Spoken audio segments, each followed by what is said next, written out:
अस्सलाम वालेकुम स्टूडेंट्स। आज हम कुछ क्वेश्चंस करेंगे जिसमें ग्राफ्स भी आ जाएंगे, फंक्शंस के कंपोजिशन भी आ जाएगी, इन्वर्स भी आ जाएंगे। ये हम रिव्यू एक्सरसाइज अभी नहीं कर रहे, ये कुछ इजाफी क्वेश्चंस हैं जो आ सकते हैं। अब जैसे क्वेश्चन नंबर 1 है, फंक्शन दिया हुआ आपको F of x equals 8 minus 3x, कहा गया कि इसका ग्राफ बनाए। देखिए हमने x की जगह पे वैल्यूज़ पुट करनी है, तो क्या कितनी वैल्यूज़ पुट करेंगे? ज़्यादा से ज़्यादा आप चाहें तो टेबल बना सकते हैं, चाहे तो आप इस तरह से वैल्यूज़ पुट कर सकते हैं। अब कितनी वैल्यूज़ ज़्यादा से ज़्यादा पुट करेंगे? आप 0 पुट कीजिएगा, फिर ज़्यादा से ज़्यादा 2 या 3 पॉजिटिव वैल्यूज़, 2 या 3 नेगेटिव वैल्यूज़ पुट करके उसका ग्राफ बना दें। ठीक है, 0 पुट किया तो देखें जी x की जगह पे 0 आया, 3 को 0 से ज़रब दी, आंसर 0, 8 में से 0 माइनस, आंसर 8 आ गया। इसी तरह आपने बाकी वैल्यूज़ देखें जी, 1 2 3, ये 3 पॉजिटिव नंबर्स हैं और -1 -2 -3, ये 3 नेगेटिव नंबर्स हैं।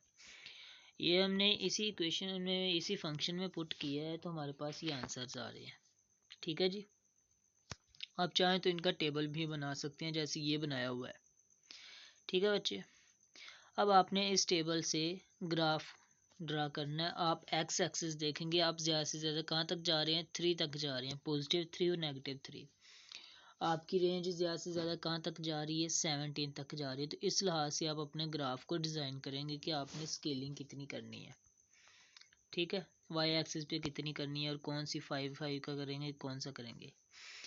तो ये मैंने इधर ग्राफ बनाया हुआ है 5 का डिस्टेंस रख, 5 का स्केल रख के। तो हमारे पास देखें 0 था ना, x 0 है और y कितना 8 है। तो ये चेक करें, x हमारे पास 0 और y देखें 5, ये है, ये 6 है, ये 7 और ये 8, यहाँ पर हमारे पास आ रहा है ये वाला पॉइंट। बाद में 1 x 1 है और y 5 है। ये देखें जी y 5 है और x ये 1 है।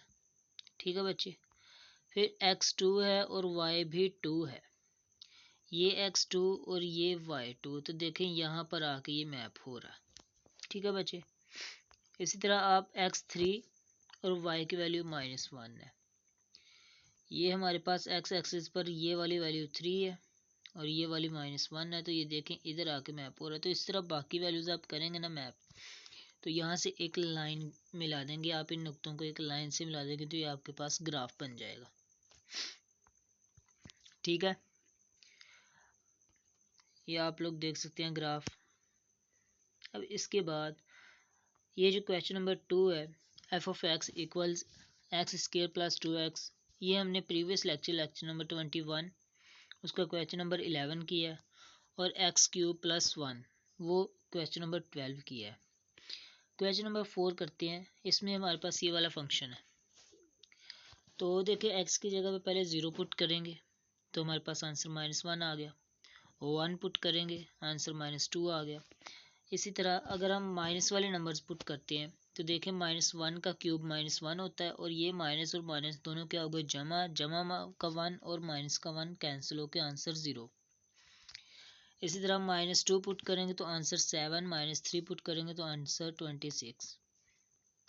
ठीक है, अब हम इसका बनाते हैं ग्राफ। आप चाहे तो इसका टेबल भी बना सकते हैं, नहीं तो रहने दें। अब देखिए मैंने पहले क्या पुट किया जी, 0 पुट किया तो y का आंसर मेरे पास आ रहा है जी -1। तो देखें जी मैंने x 0 पुट किया था तो y -1 ये आया। फिर मैंने x1 पुट किया, जब -1 पुट किया था तो y का आंसर 0 आया था, तो वो ये वाला पॉइंट आ गया है जी। ये देखिए x -1 था तो y 0, x 0 था तो y -1। अब x जब 1 था तो हमारे पास y का आंसर -2 आया। तो ये चेक कर लेते हैं, x ये +1 है, y का आंसर देख लेते हैं, ये देखें -2 पे आ रहा है, ये मैप हो रहा है।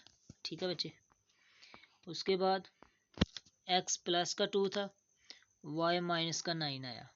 ये चेक कर लें जी, x ये +2 है और ये 5 के बाद ये देखें जी y यहाँ पर 9 आ रहा है। ठीक है बच्चे, उसके बाद देख सकते हैं जी, अगर हम -2 पुट करते हैं तो आंसर 7 आता है। तो x की वैल्यू ये -2 है और ये यहाँ पर y की वैल्यू 7 आंसर आ रहा है। तो यहाँ पर ये वाला पॉइंट है। तो इन सभी पॉइंट्स को आपने मानने की मदद से या किसी भी चीज़ की मदद से आपने मिला देना, हाथ से मिला देना, जो भी है। ठीक है। अब क्वेश्चन नंबर 5 भी हमने लेक्चर नंबर 21 में किया हुआ, क्वेश्चन नंबर 14 के नाम से। और ये वाला क्वेश्चन ये भी हमने लेक्चर नंबर 21 में 15 नाम से किया हुआ है। अब जो मेन क्वेश्चंस है वो है इंटरवल्स, यानी कि इन फंक्शंस का, जिनको हम पीस वाइज फंक्शंस कहते हैं। ऐसा फंक्शन जो टुकड़ों में बटा हो। ठीक है जी। इस फंक्शन का ग्राफ कैसे बनता है? देखें जी, फंक्शन एक है, वो अपनी नेचर चेंज कर रहा है इंटरवल के लिहाज से। अगर हमारे पास x की वैल्यू 2 या 2 से बड़ी आती है तो वो इस तरह का फंक्शन होगा, और अगर x की वैल्यू 2 से लेस आती है तो वो हमारे पास इस तरह का फंक्शन होगा। इसको नंबर लाइन के ज़रिए से ऐसे समझ सकते हैं। ठीक है। अब देखें, जब हमारे पास x greater than equal to 2 होगा तो फंक्शन ये होगा। तो इसके लिए देखें हम कौन सी वैल्यूज़ पुट करेंगे, हम 2 पुट करेंगे और उससे ग्रेटर वैल्यूज़ पुट करेंगे इसमें।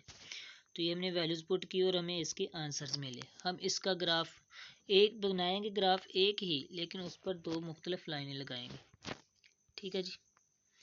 अब जब हमारे पास वैल्यू लेस देन 0 होगी तो हम ये वाला फंक्शन इस्तेमाल करेंगे। इसी में भी हम 2 पुट करेंगे और उससे लेस वैल्यूज़ पुट करेंगे, लेकिन शर्त यहाँ पर जो चेंजिंग है वो ये है कि जब हम इसका ग्राफ बनाएंगे ना तो 2 को इंक्लूड नहीं करेंगे। ठीक है बच्चे, ये हम देखेंगे ग्राफ में, देखेंगे क्यों नहीं इंक्लूड करें, कैसे इंक्लूड नहीं करेंगे। तो जब आप -2 यानी कि 2 से छोटी वैल्यूज़ पुट करेंगे तो ये देखें +1 0 -1 -2, ये सारी 2 से छोटी वैल्यूज़ हैं। तो हमारे पास ये आंसर्स आ रहे हैं। अब इनका आप ऐसे टेबल भी बना सकते हैं, लेकिन वैल्यूज़ को आपने याद रखना है कि हमने कौन सी वैल्यू किस फंक्शन से कलेक्ट की है। आप टेबल नहीं भी बना सकते, इस तरह इनको अलग-अलग फाइंड कर सकते हैं, नो प्रॉब्लम। ठीक है। अब देखें जी, हमारे पास एक फंक्शन है, ये दो फंक्शंस के आ गए हमारे पास। ये देखें, ये हमारे पास x की वैल्यू 2 है ना, ये देखें 2 आ रही है। तो ये सारा ये जो फंक्शन बना हुआ है ये 2 से छोटी वैल्यूज़ का बना हुआ है। ये जो हमने लाइन ड्रा की हुई है 2 से छोटी लाइंस, और ये 2 से बड़ी वैल्यूज़ के लिए बना हुआ है। ठीक है बच्चे। और यहाँ पर चूंकि हमने जो छोटी वैल्यूज़ थी वहाँ पर हमारे पास 2 इंक्लूड नहीं था, तो इस सिरे पर आप एक सर्कल लगा सकते हैं। ठीक है जी, सर्कल लगा देंगे, वो सर्कल ये शो कर देगा कि 2 इंक्लूड नहीं था।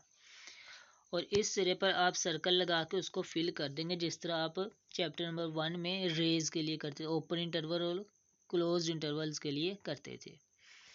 इसको आप फिल कर देंगे इस सर्कल को, और इसको आप फिल नहीं करेंगे, यानी कि जो 2 है वो इंक्लूड नहीं था।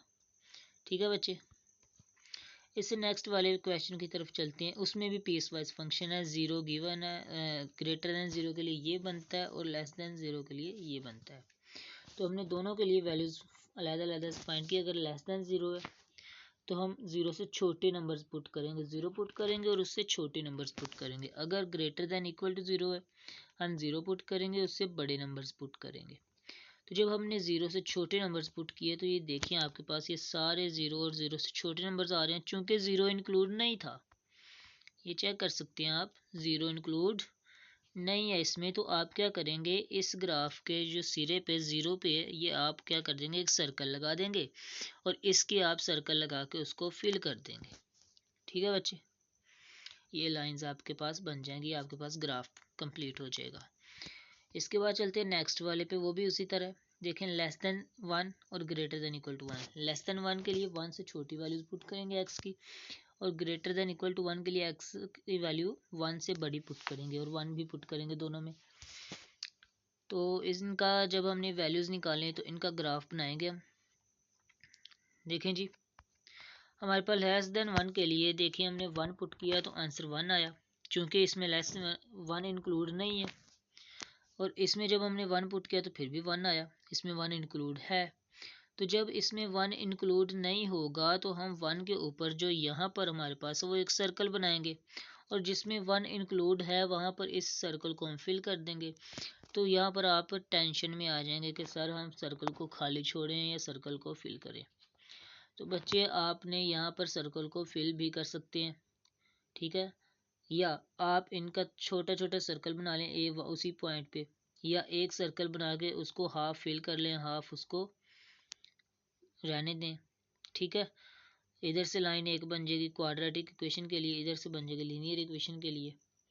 या आप क्या करें, चूंकि दूसरी हमारे पास जो इक्वेशन यहाँ पे बन रही है वो इक्वल वाली है, तो आप उसको फिल ही करते हैं तो वो आपका ओके हो जाएगा, नो प्रॉब्लम, ठीक है बच्चे।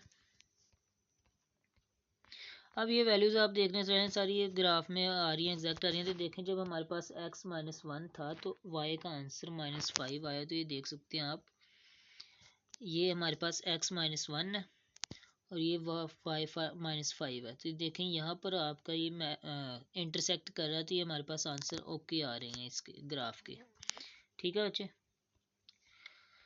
अब ये वाला फंक्शन है जी हमारे पास, इसमें कह रहा है कि x नॉट इक्वल टू -3। इसका मतलब अगर वो बराबर नहीं है तो फिर छोटा भी होगा और बड़ा भी होगा उससे, ठीक है जी। दोनों के लिए यही इक्वेशन है। और जब बराबर होगा तो हमारे पास आंसर -2 आएगा y का। x का आंसर -3 है तो y का आंसर -2 आएगा। तो देखें जी, जब बराबर इक्वल नहीं है तो दोनों के लिए सेम केस है, तो हम उसको एक ही मरतबा सॉल्व कर लेते हैं, ठीक है ना। तो हम क्या करेंगे जी, -3 भी पुट करके देख लेंगे और ये सारी वैल्यूज़ देखें, 0 पुट किया, 1 पुट किया, 2, 3, -1, -2, -3, ये हमने सारी वैल्यूज़ पुट की और हमें इनके आंसर्स मिले हैं, ठीक है बच्चे। उसके बाद आपने ग्राफ बनाना है जब, तो आपके पास <0 और <3 और <3 के लिए ये क्वाड्रेटिक इक्वेशन का ये वाला ग्राफ बनेगा, ठीक है बच्चे। और बाद में चूंकि उसने कहा कि y की x कितना -3, तो ये देखें x -3 और y कितना -2, तो ये यहाँ पर नुक्ता। अब चूंकि उसने बच्चे यहाँ पर कहा हुआ है कि ये इक्वल टू -3 है, ना उसने ग्रेटर कहा ना उसने लेस कहा। अगर वो ग्रेटर देन -3 कहता तो हम इस नुक्ते को यहाँ से लेके इधर को एक रे बना देते। अगर वो लेस देन कहता तो हम इधर को रे बना देते। चूंकि उसने ना तो ग्रेटर देन कहा ना लेस देन कहा, तो हम क्या करेंगे, इस नुक्ते को नुक्ता ही रहने देंगे, तो हमारा ग्राफ कंप्लीट है। इसी तरह का ये ग्राफ है सिग्नम फंक्शन। अब वो कहता है कि जब x पॉजिटिव होगा तो आंसर 1 आएगा, यानी कि ग्रेटर देन 0। तो ग्राफ देखें, y का आंसर देखें जी, हमारे पास ये पॉजिटिव 1 आ रहा है, ये 0 आ रहा है और ये -1 आ रहा है y का। अब 1 पॉजिटिव का कब आ रहा है, जब x ग्रेटर देन 0। ये देखिए सारी पॉजिटिव वैल्यूज। और -1 आ रहा है जब x नेगेटिव वैल्यूज हैं सारी की सारी। तो ये बहुत ही आसान और बहुत ही इंपॉर्टेंट फंक्शन था सिग्नम फंक्शन। इसके बाद वाला क्वेश्चन है जी, let f be a function defined as this. ये फंक्शन डिफाइंड है। यहाँ पर आप देखें जी, जब x लेस देन 0 है तो आपने वैल्यूज पुट की, आंसर दे रहा है जी आपको। जब इक्वल है तो वो तो ओके 5 हो गया। जब ग्रेटर देन है तो हमारे पास ये फंक्शन है, तो इसमें वैल्यूज पुट करके आपके पास ये आंसर्स आ रहे हैं। 2 3 आंसर्स निकाल लें, आप इनके लाइंस बना लें। देखें जब हमारे पास वो 3 से छोटा होगा तो ये लाइन बनेगी, 3 से बड़ा होगा तो ये लाइन बनेगी, 3 के इक्वल होगा तो ये नुक्ता आ जाएगा, ठीक है। ये आप लोगों ने खुद ट्राई करके देखना, ग्राफ आपके सामने है। इसके बाद चलते हैं इनवर्स फंक्शन पे। इनवर्स फंक्शन कैसे फाइंड करते हैं, प्रीवियस लेक्चर में हमने एक क्वेश्चन किया था, इस लेक्चर में मज़ीद 2 क्वेश्चन हैं। तो इनवर्स फंक्शन करते हैं जी, आपने ये फंक्शन फाइंड करना है, इसका इनवर्स फंक्शन दिया हुआ आपको। आप क्या करेंगे, इसको y के इक्वल लेट कर लेंगे, लेट कर लिया, वहाँ से आपने x की कीमत निकाल लेनी है, ठीक है जी। रीअरेंज करके x की कीमत निकाल लेनी है, उसको इक्वेशन 1 का नाम दे देना है। ओके हो गया बच्चे। अब चूंकि हमने लेट किया था कि y जो है f ऑफ x के इक्वल है, तो दोनों तरफ f इनवर्स अप्लाई करवाया, तो हमारे पास x की वैल्यू कितनी आ गई, f इनवर्स y। तो वही x की वैल्यू आप इस इक्वेशन नंबर 1 में पुट कर देंगे। इक्वेशन नंबर 1 में पुट किए तो ये देखिए f inverse y equal 8 minus y over 2। अब इस सारी इक्वेशन में आपने y को x से रिप्लेस कर देना है, ठीक है बच्चे। तो आपके पास f इनवर्स x यानी कि उस फंक्शन का इनवर्स आ जाएगा। अब आपने यहाँ पर x की जगह पर -1 पुट करना और आंसर आपके पास 9/2। क्वेश्चन नंबर 2 हमने लेक्चर नंबर 19 में क्वेश्चन नंबर 20 के नेम से किया हुआ, सॉल्व किया हुआ, ठीक है, ये इकलौता क्वेश्चन किया था हमने लेक्चर नंबर 19 में। क्वेश्चन नंबर 4 है जी, एक्स उसने दी हुई है ग्रेटर देन 1, यानी कि अगर 1 होता है तो ये हमारे पास क्या आ जाता है, अनडिफाइंड हो जाएगा। आपने क्या करना है, सबसे पहले इसको फंक्शन को y के इक्वल ऐड करना है। यहाँ से आप देख सकते हैं x की वैल्यू आ गई हमारे पास f इनवर्स y। ठीक है, इसको भी याद रखना है, इसको यूज़ करेंगे हम।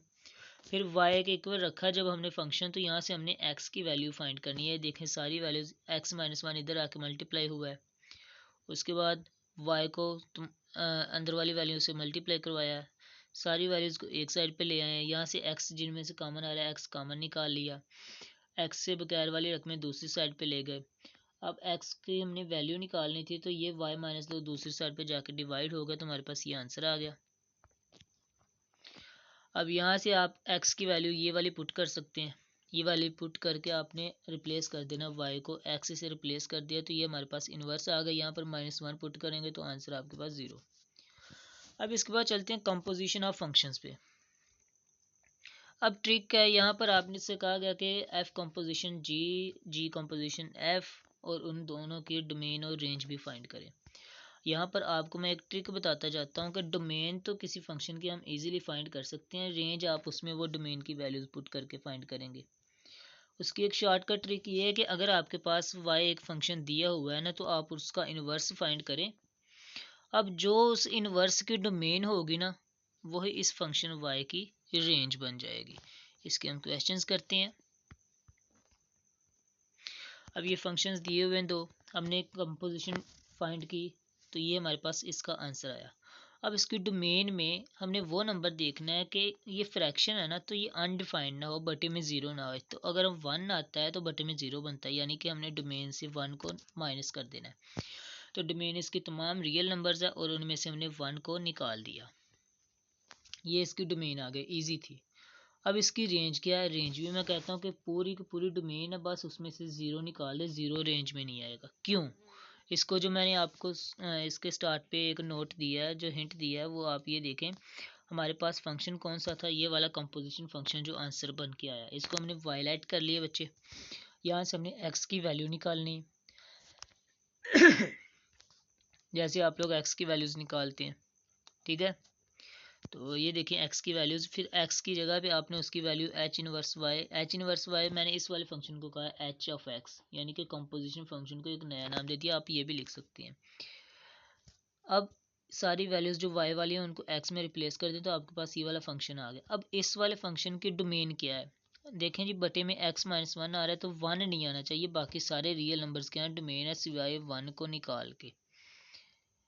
1 को निकाल के क्या है, सारी की सारी इसकी डोमेन है, तो यही जो डोमेन है वो इसकी रेंज हो जाएगी। तो यहाँ पर 0 नहीं आएगा, यहाँ पर 1 आएगा।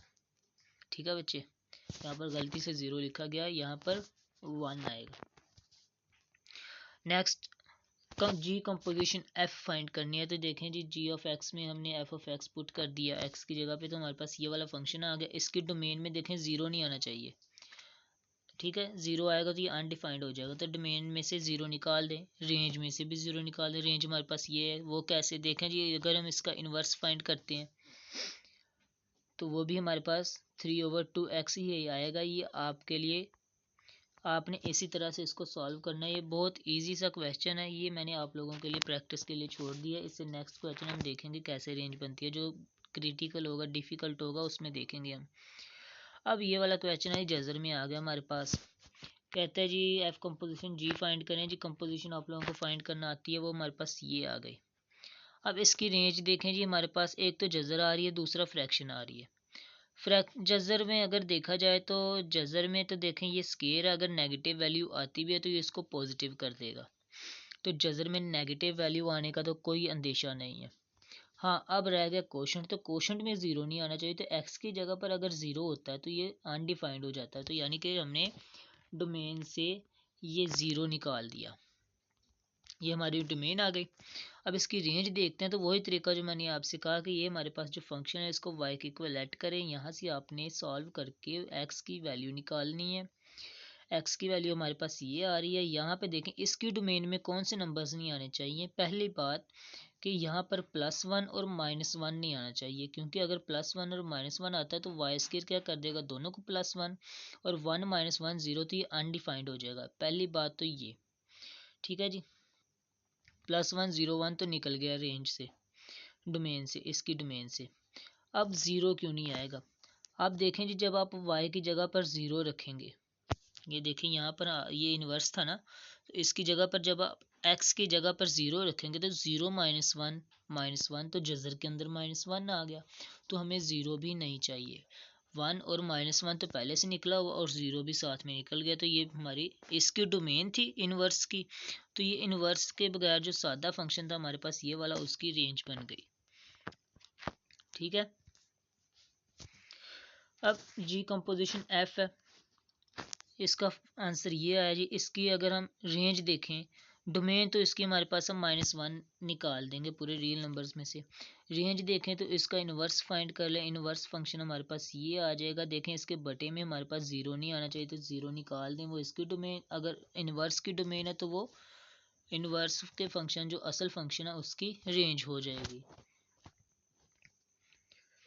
इस तरह का क्वेश्चन नंबर 3 है जी। आपने कंपोजिशन फंक्शन यूज़ करना है। यहाँ पे देखें कि आपके पास ये माइनस में आंसर नहीं आना चाहिए, तो आप इसको 0 के इक्वल पुट कर सकते हैं डोमेन के लिए, कि आपके पास 0 या 0 से बड़ा आंसर आना चाहिए। तो जब आप 0 के इक्वल इन दोनों को पुट करेंगे बच्चे, तो ये ग्रेटर देन इक्वल टू 0, तो ये आपके पास x जो है वो 3 से बड़ा या 3 के बराबर आना चाहिए। एक तो ये आपके पास आ गया। दूसरा, जब आप इसको पुट करेंगे तो आपके पास x जो है वो -5 से बड़ा और -5 के इक्वल आ सकता है। तो ये आपके पास दो नंबर्स आ गए, एक तो 3 से बड़ा, एक -5 से बड़ा। तो हमारे पास जो रेंज है पूरी की पूरी, वो देख सकते हैं आप यहाँ से। जब हम -5 से छोटे नंबर्स पुट करेंगे तो हमारे पास क्या आंसर्स आएंगे। -6 पुट करके देखा तो +3 आंसर आया। ठीक है बच्चे। तो जब हमने इस इंटरवल्स में से -4 पुट किया तो हमारे पास अयोटा में आंसर आया, तो ये वाला आंसर हम नहीं लिखेंगे। ठीक है। उसके बाद जब हमने 3 इस वाले में से पुट किया 4, तो हमारे पास आंसर फिर से 3 आया, यानी कि पॉजिटिव आंसर आया, नेगेटिव आंसर नहीं आया। तो हम क्या करेंगे, डोमेन में हमारे पास ये वाला जो इंटरवल है ना -5 से 3 तक, ये निकल जाएगा। बाकी ये वाला और ये वाला इंटरवल, ये दोनों आ जाएंगे डोमेन में। अब इसकी रेंज का मसला, इसका इन्वर्स फाइंड करें। इन्वर्स फाइंड करने के बाद आपके पास रेंज जो आएगी वो ये वाली आ जाएगी। ठीक है जी। इन्वर्स भी बहुत सिंपल है बच्चे, आपने टेंशन नहीं लेनी। आप यहाँ पर वैल्यूज पुट करके देख सकते हैं वैसे भी। अब जी कंपोजिशन एफ फाइंड करनी है, तो ये वही फार्मूला आपके पास, ये आपके पास आंसर आ गया इसकी कंपोजिशन का। हम यहाँ पर 15 से अगर बड़ा छोटा नंबर पुट करते हैं तो ये अयोटा बन जाएगा। तो डोमेन तो बहुत ईजी है, नज़र आ रही है कि हमने 15 से बड़े नंबर लेने हैं और पॉजिटिव नंबर्स लेने हैं। इसके बाद जब आप इसमें वैल्यू 15 से बड़े नंबर्स पुट करेंगे, 15 16 17 18 19 20, तो ये सारे के सारे जब आप नंबर्स पुट करेंगे तो आपके पास उसकी रेंज क्या आएगी, 0 से इन्फिनिटी तक आ जाएगी। क्यों 0 से इन्फिनिटी, देखें जी, जब हमने इधर कोई नेगेटिव नंबर बनाना ही नहीं और स्टार्ट भी नंबर 15 से हो रही है कि 15 से 15 ये कैंसिल हो के हमारे पास आंसर ये वाला पॉजिटिव रहेगा, तो ऑब्वियसली 0 से लेके पॉजिटिव तक सारे नंबर्स आ सकते हैं हमारे पास। ठीक है ना। तो ये इसकी रेंज हो गई। क्वेश्चन नंबर 4 इंतहाई इजी क्वेश्चन है बच्चे। आप देखें जी, मैंने इधर एफ कंपोजिशन जी फाइंड किया हुआ, उसका आंसर मेरे पास ये आया। इधर मैंने जी कंपोजिशन एफ फाइंड किया हुआ, उसका आंसर ये आया। अब यहाँ पर हमने 28 ला सकते हैं, लेकिन 28 से बड़े नंबर नहीं ला सकते, यानी कि 28 और 28 से छोटे नंबर, ये डोमेन हो गई। जब हम इधर 28 पुट करेंगे तो हमारे पास 0 आंसर आएगा, तो 0 से प्लस इन्फिनिटी तक सारे के सारे पॉजिटिव नंबर इसकी रेंज में आ जाएंगे। इसके बाद अगर हम इसकी तरफ चलें तो हमें क्या चाहिए, जज़र के अंदर नेगेटिव नंबर नहीं चाहिए। तो अगर मैं इधर 5 पुट करता हूँ तो 5 स्क्वायर 25, 25 में से 25 माइनस किए तो 0 0 -3, 0 का स्क्वायर रूट हमारे पास 0 ही आता है। उस 0 में से ये 3 माइनस करेंगे तो -3 का स्क्वायर रूट कम्प्लेक्स हो गया, यानी कि 5 तो पुट नहीं करना। तो 5 से छोटे नंबर्स पुट कर सकते हैं। 4.5 भी पुट करेंगे तो आपके पास आंसर नेगेटिव आएगा। इसमें 4.5 पुट करके चेक कर लें, आंसर नेगेटिव है। यानी कि आपने जो इंटरवल बनेगा वो -4 से +4 का बनेगा इंटरवल। ठीक है बच्चे, ये डोमेन आ गई हमारे पास। अब रेंज जो आएगी बच्चे, रेंज ऑब्वियसली जब आप इधर 4 पुट करेंगे, क्या करेंगे पुट 4, तो आपके पास 4 का स्क्वायर 16, 25 माइनस 16 9, 9 का स्क्वायर रूट 3, 3 माइनस 3 0, 0 का स्क्वायर रूट 0, 0 आंसर आएगा। इसके बाद पॉजिटिव आंसर्स भी आएंगे, लेकिन ये 4 और -4 के अंदर ही रहना है हमने। तो हम क्या करेंगे, बाकी दो नंबर्स कैसे फाइंड करेंगे, तो वो ये चेकिंग कर लेते हैं कि हमने ये कहाँ तक जाना है। तो आप देखेंगे बच्चे कि हमें y हमने लेट कर लिया, इसका इन्वर्स फाइंड करते हैं क्या आता है हमारे पास। अब ये y है, y लेट कर लिया इसका। ठीक है जी, यहाँ से हमने सारी वैल्यूज जो है x की फॉर्म में निकालनी है। देखें x निकाल लिया हमने, ये x आ गया हमारे पास। ओके बच्चे, अब ये x यहाँ से आया हमारे पास, ये 25 minus y square +3 whole square. अब 5 का स्केयर माइनस वाई स्केयर +3 का स्केयर, तो ये ए स्केयर माइनस बी स्केयर बन गया। एक मरतबा हमने इनको जमा किया, एक मरतबा माइनस। जमा करेंगे तो सारी अलामतें जमा की हो जाएंगी, माइनस करेंगे तो ये जमा वाई स्केयर के साथ जमा, और ये माइनस माइनस, और ये जमा, और ये माइनस वापस से माइनस। तो 5 और 3 8, 5 माइनस 3 2, तो हमारे पास ये दो वैल्यूज आई। तो अब हमें जजर के अंदर बच्चे या तो 0 चाहिए या फिर 0 से बड़ा नंबर चाहिए। ठीक है, तो हम क्या करेंगे, इन दोनों को 0 के इक्वल पुट कर लेंगे। तो जब हमारे पास एक्स स्क्र प्लस 8 0 के बराबर या 0 से बड़ा नंबर होगा तो वो आएगा एक्सट्रेनियस रूट, यानी कि हमारे पास इमेजिनरी बन जाएगा। तो ये तो हमें चाहिए नहीं, तो इसको हम निगलेक्ट कर देते हैं। अब हम चलते हैं दूसरे केस की तरफ। तो वो आएगा y जो है हमारे पास छोटा आना चाहिए 2 अंडर रूट से, 2 अंडर रूट के बराबर या 2 अंडर रूट से छोटा आना चाहिए। तो ये देखें 2 अंडर रूट के बराबर या 2 अंडर रूट से छोटा, और इधर हमारे पास जो बाउंड्री पॉइंट इधर मिला है वो 0 मिला हुआ है। तो ये इसकी क्या हो गई, रेंज हो गई। ठीक है बच्चे, तो ये थे आज के कुछ क्वेश्चंस, और लेक्चर भी काफ़ी लेंथी हो गया। तो उम्मीद है आपकी जितनी भी कन्फ्यूजन्स थी वो क्लियर हो चुकी होंगी। इसके बाद हमारा जो लेक्चर होगा वो इंशाल्लाह रिव्यू एक्सरसाइज पे होगा। उसके बाद अल्लाह के करम से हम तीसरा चैप्टर लिमिट्स वाला स्टार्ट करेंगे। तब तक के लिए इजाज़त दीजिए, अल्लाह हाफिज़।